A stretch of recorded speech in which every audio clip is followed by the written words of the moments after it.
Good morning mga ka-showbiz at mga kapwa Barda fans ko dyan. Ito ang ating update para sa Barda sa araw na ito. Grabe na to, Barbie Fortesa naniniwala sa destiny. Si David Licauco na kaya ang kanyang destiny? Alamin. Kaya naman kung hindi ka pa nakapag-subscribe dito sa ating channel, ano pang hinihintay mo? Mag-subscribe na at i-hit ang notification bell para laging mauna ka sa mga bagong balitang showbiz. Panoorin at pakinggan ang buong detalye at ikaw na ang humusga. Chika Test Today. Sa gitna ng mga repost, retweet, at reaction videos, isang simpleng Instagram story ni Barbie Fortesa ang muling nagpasiklab ng kilig sa Barda fandom, ang pag-repost niya ng pelikulang Serendipity, isang 2021 romantic classic tungkol sa destiny, missed chances, at muling pagkikita.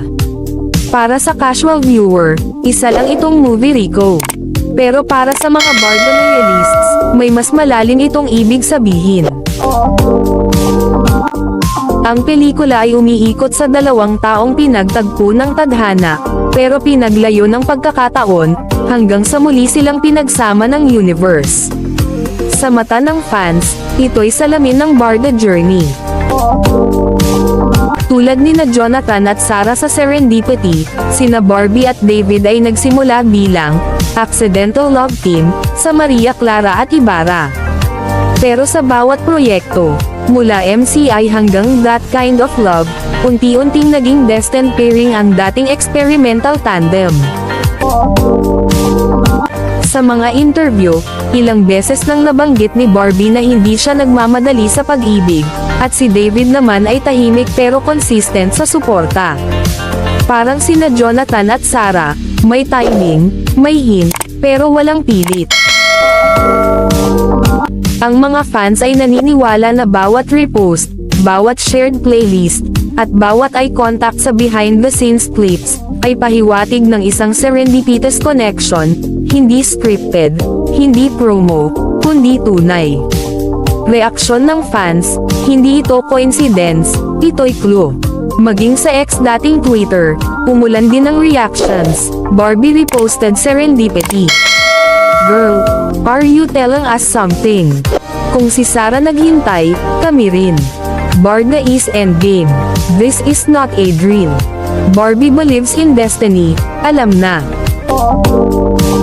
Ang mga ganitong moments ay hindi lang nagpapakilig, pinapalalim din nila ang emotional investment ng fans. Sa bawat subtle post, fans feel seen, validated, and part of a bigger love story. Hindi man diretsahan, ang pagpili ni Barbie ng Serendipity ay parang coded message, isang paalala na may mga bagay na hindi kailangang madaliin. Na minsan, ang tunay na koneksyon ay dumarating sa tamang panahon, sa tamang paraan. At kung ang That Kind of Love ay tungkol sa unexpected romance, ang Serendipity ay tungkol sa inevitable love. Magkaibang tema, pero parehong may Barda energy. Para sa fans, walang random sa fandom. Lahat ng post, lahat ng tawa, lahat ng tinginan, may ibig sabihin. At ang Serendipity repost ni Barbie, isa itong paalala na sa gitna ng lahat, may mga kwento ng pag-ibig na hindi kailangang ipagsigawan, dahil ramdam mo na, kahit walang salita. Minsan nga mga ka-showbiz, mga kapwa Barda fans ko dyan, mas okay na nga yung walang salitaan. Kumbaga ipinapakita na lang through action. 'Di ba? Hindi naman kasi kung sinabi niya, 'di ba?